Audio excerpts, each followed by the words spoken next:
marché de l'assurance prévoyance, c'est un marché très illustratif des grandes tendances dans l'assurance aujourd'hui.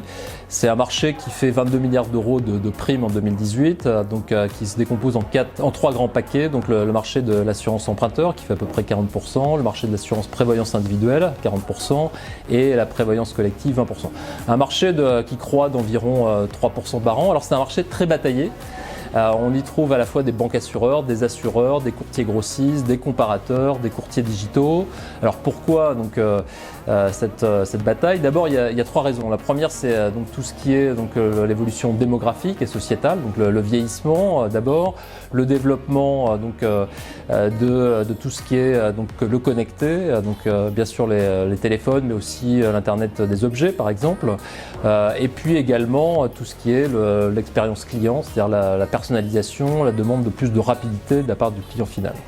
Le deuxième axe, c'est l'évolution macroéconomique, notamment l'évolution vers des taux bas qui facilitent la production de crédit et qui d'ailleurs font que l'endettement s'accroît, l'endettement des Français.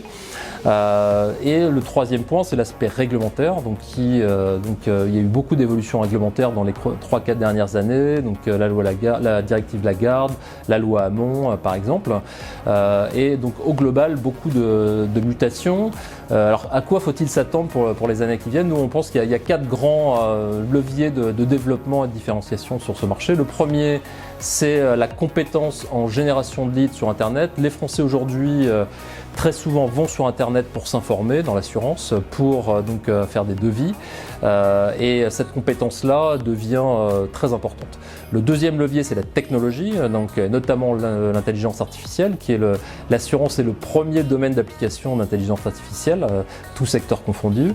Troisième axe, c'est la prévention qui est assez peu développée en France aujourd'hui et qui, à notre avis, va croître de manière inéluctable, notamment pour améliorer la qualité de vie au travail.